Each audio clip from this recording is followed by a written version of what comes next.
Saudara, Satuan Pelayanan Pemenuhan Gizi SPPG sebagai pelaksana program makan bergizi gratis saat ini diwajibkan memiliki hasil sertifikasi layak higien dan sanitasi SLHS dari Dinas Kesehatan. Sertifikasi itu sebagai bentuk komitmen menjaga keamanan pangan bagi ribuan penerima manfaat.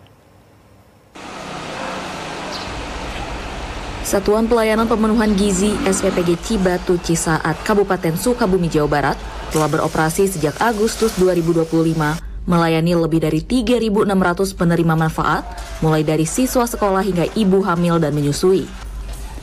Ketentuan yang wajib dilakukan dalam pelaksanaan program MBG, yakni pemenuhan standar di setiap dapur, baik dari sisi kebersihan, kualitas bahan baku, hingga pengelolaan limbah.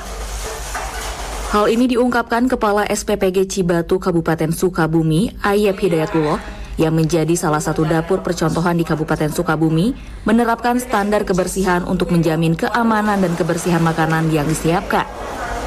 Sesuai aturan terbaru, SPPG harus mengajukan sertifikat layak hygiene dan sanitasi SLHS yang menjadi standar wajib seluruh dapur program MBG hingga akhir bulan ini.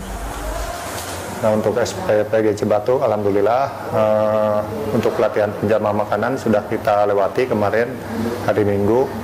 Terus ada pengujian sampel juga, dari mulai sampel air, sampel makanan, termasuk sampel usap alat, itu yang dilakukan oleh Dinas Kesehatan. Alhamdulillah kita juga itu sudah dilalui. Untuk proses itu kita tinggal menunggu hasil. Dan terakhir itu mungkin IMB untuk pemilik bangunan ini. Kita sudah melalui proses itu, tinggal menunggu hasil. Ayep Hidayatullah menuturkan SPPG Cibatu terus melakukan penerapan protokol kebersihan yang ketat dan pengawasan gizi dari tenaga ahli gizi.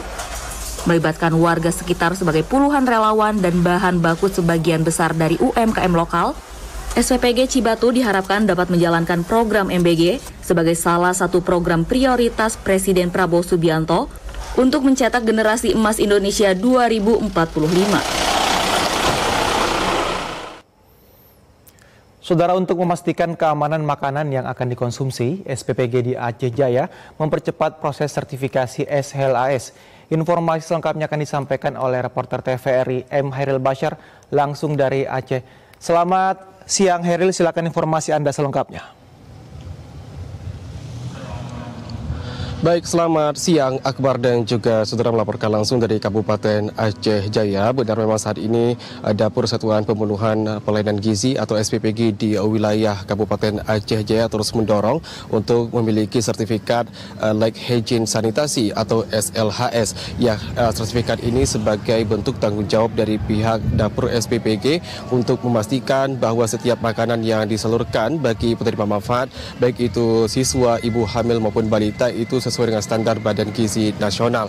Nah, salah satu Kepala SPPG Dayah Baru Yusrijal mengatakan bahwa saat ini SPPG di Dayah Baru sudah melakukan penjamahan makanan, di mana pihak penjamah sudah melakukan sejumlah uji sampel yang nantinya sertifikat ini akan ditargetkan keluar pada akhir Oktober 2025.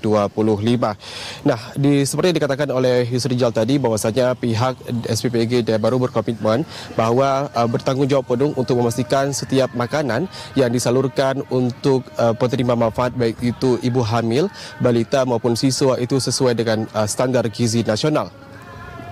Untuk diketahui Akbar dan juga saudara, nantinya sertifikat ini diterbitkan langsung oleh Dinas Kesehatan Kabupaten Kota atau melalui instansi yang ditunjuk langsung oleh pemerintah daerah sebagai bentuk kepatuhan terhadap standar kebersihan dan juga keamanan pangan. Hal senada juga disampaikan oleh Koordinator Badan Gizi Nasional Wilayah Kabupaten Aceh Jaya, Cut Lisa, yang mengatakan bahwa saat ini pihaknya terus mendorong sejumlah dapur SPPG yang berada di wilayah Kabupaten Aceh Jaya.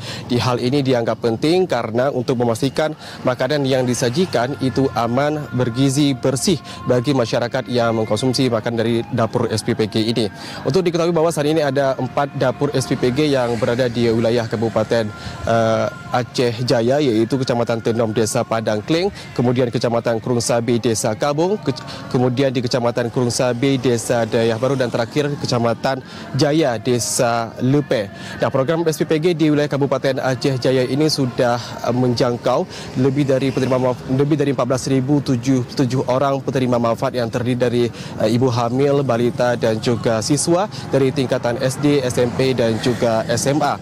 Yang melalui sertifikat SLHS ini diharapkan bagi seluruh dapur SPPG di wilayah Kabupaten Aceh Jaya ini dapat memberikan pelayanan yang sesuai dengan standar kesehatan sehingga bagi penerima manfaat ini dapat menikmati makanan yang bergizi dan sesuai dengan mutu yang sudah ditentukan oleh Badan Gizi Nasional. Dan ini menjadi komitmen pemerintah daerah Kabupaten Aceh Jaya yang mendorong agar dapur SPPG yang berada di wilayahnya segera memiliki sertifikat layak hygiene sanitasi. Demikian informasi yang dapat kami sampaikan. Kembali ke Jakarta langsung dari Aceh Jaya. Heril Bashir dari Aceh, terima kasih, selamat bertugas kembali. Saudara, pondok pesantren selama ini dikenal sebagai lembaga pendidikan tradisional yang menanamkan nilai-nilai keislaman, akhlak, dan ilmu pengetahuan. Namun kini wajah santri tak lagi hanya terpaku pada kitab kuning dan lantunan doa. Mereka mulai menorehkan karya nyata yang berdampak bagi peradaban.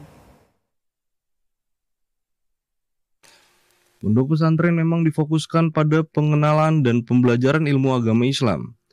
Namun dengan berjalannya waktu, pondok pesantren tidak hanya mengajarkan ilmu agama saja, tapi juga bertransformasi menjadi pusat ilmu pengetahuan, mengasah keterampilan serta kewirausahaan. Pondok pesantren tidak hanya meluluskan dai berbakat, namun juga alumni yang siap untuk berkontribusi bagi masyarakat.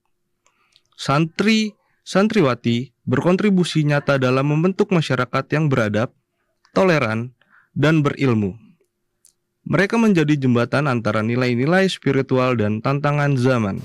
Santri-santri kita dituntut untuk berkarya dalam peradaban Islam di dunia ini ya, secara umumnya. Karena jenjang kita SMA ya, plus Bahrul Ulum. Ibarat difokuskan di Mapel IPA. Jadi mereka bisa masuk dalam kedokteran, bisa juga daftar di kepolisian, TNI, dan di perguruan tinggi yang lainnya seperti itu.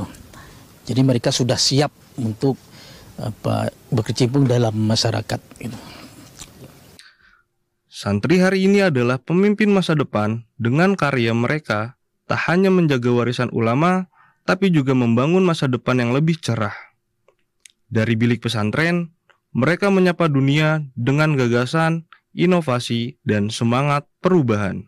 Walaupun dengan keterbatasan di pesantren karena mereka tidak boleh membawa handphone begitu ya, tapi kami fasilitasi dengan sarana laboratorium, lab multimedia, dan juga mereka ada klub ataupun pilihan semacam ekskul ataupun di bidang multimedia yang mereka senangi, dan di situ mereka bisa mengembangkan bakat mereka untuk menulis ataupun membuat video ataupun membuat suatu karya yang bisa disebarkan atau di-share di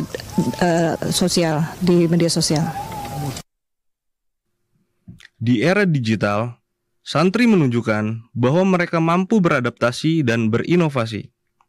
Banyak dari mereka yang kini aktif menulis buku, membuat konten edukatif di media sosial. Santri bukan hanya penjaga tradisi, tapi juga pelopor perubahan. Karya-karya santri bukan sekedar ekspresi pribadi, melainkan kontribusi nyata dalam membentuk masyarakat yang beradab, toleran, dan berilmu. Mereka menjadi jembatan antara nilai-nilai spiritual dan tantangan zaman.